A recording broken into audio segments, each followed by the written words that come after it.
Sebelumnya, Assalamualaikum warahmatullahi wabarakatuh.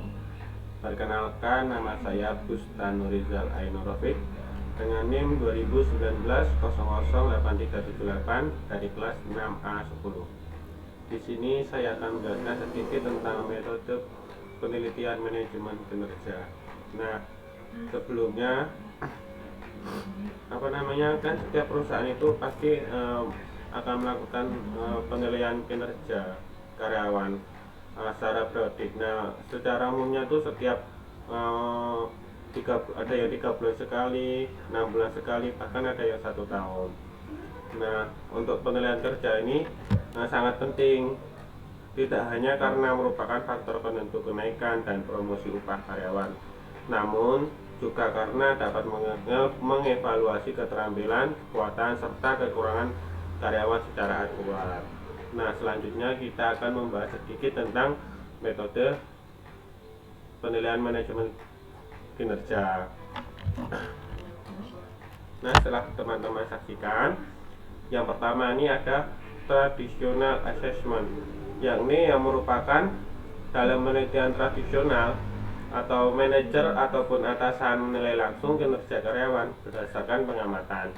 Manajer dan karyawan bertemu secara tatap muka dan berdiskusi tentang hasil pekerjaan karyawan, tugas dan tanggung jawab yang dijalankan, dan target pekerjaan yang dicapai.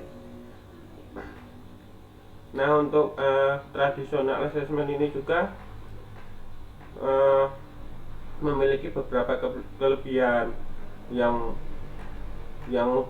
salah satunya adalah mudah dilakukan, namun kekurangannya juga dapat penilaiannya itu sangat subjektif karena hanya berdasarkan pengamatan satu pihak saja, yaitu atasan. Kemudian yang kedua ini ada manajemen by objektif atau MBO. Nah, metode ini tuh menilai kinerja karyawan berdasarkan tujuan yang ditetapkan dalam periode waktu tertentu. Nah, untuk MBO ini memiliki 3 proses. Yang pertama adalah planning, yang kedua monitoring, dan yang ketiga reviewing. Yang pertama planning, maksudnya tuh manajer dan karyawan tuh bersama-sama untuk mengidentifikasi dan menetapkan tujuan yang ingin dicapai beserta tim lain. Nah, tujuan itu ditetapkan dengan metode SMART atau spesifik, measurable, achievable, realistic, dan tim sensitif. Kemudian yang kedua ada monitoring. Nah, untuk yang tahap kedua ini itu pihak dapat mengecek progres dan menilai sasaran kerja, apa yang sudah dicapai dan apa yang belum. Selanjutnya, manajer dapat memberikan umpan balik kepada karyawan. Kemudian yang ketiga ataupun reviewing, ini di tahap ini manajer dan karyawan itu saling mendiskusikan hasil akhir yang dicapai. Kemudian karyawan diberi nilai berdasarkan hasil kinerja keseluruhan dalam satu periodenya. Untuk metode ini tuh terbilang cukup baik untuk membangun komunikasi antara atasan dan bawahan dalam menetapkan dan mencapai tujuan. Untuk kekurangannya tersendiri itu MBO itu hanya menilai kinerja berdasarkan tujuan ya, dan mengabaikan faktor-faktor penting lainnya. Selanjutnya ini ada penilaian 300 degree feedback atau biasa kita kenal dengan penilaian 360 derajat. Nah, metode penilaian kinerja ini tuh menggunakan umpan balik dari lingkaran pengaruh di sekeliling karyawan yang meliputi manajer, rekan kerja, konsumen ataupun pelanggan, dan laporan langsung. Metode ini lebih komprehensif, memberikan penilaian dari beberapa sudut pandang. Nah, untuk penilaian kinerja itu sebetulnya melibatkan beberapa komponen. Yang pertama adalah self appraisal. Maksudnya tuh karyawan melihat kembali kinerja mereka dan mengidentifikasi kekuatan dan kelemahan sendiri, serta menggunakan formulir terstruktur untuk menghindari bias. Kemudian ada komponen yang melibatkan kedua adalah manager review. Manajer ini melakukan penilaian tradisional terhadap karyawan serta mengevaluasi tim.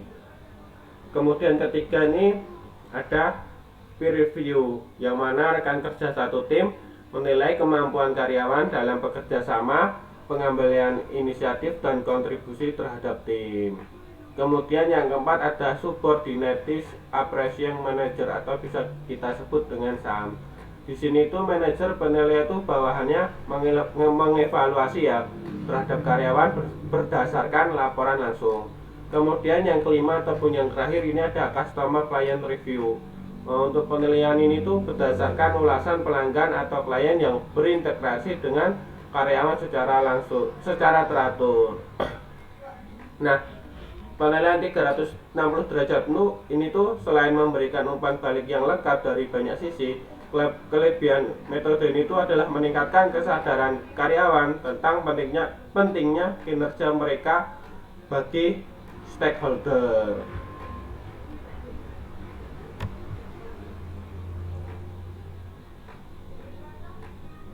Selanjutnya yang keempat ini ada ulasan pelanggan atau klien.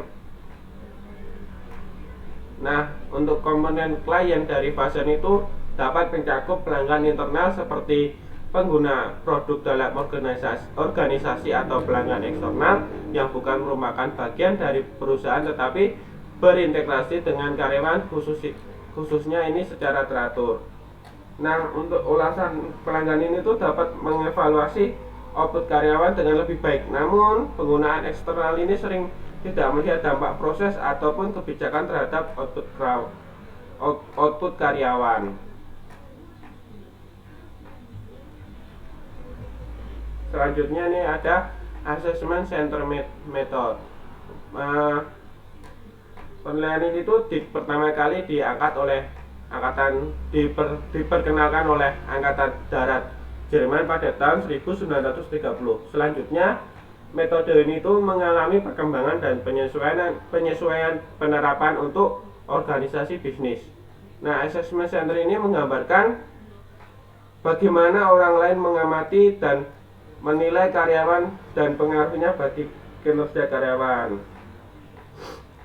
Penilaian dilakukan dengan metode partisipasi dalam simulasi sosial, diskusi informal, latihan pencarian fakta, pengambilan keputusan, dan permainan peran.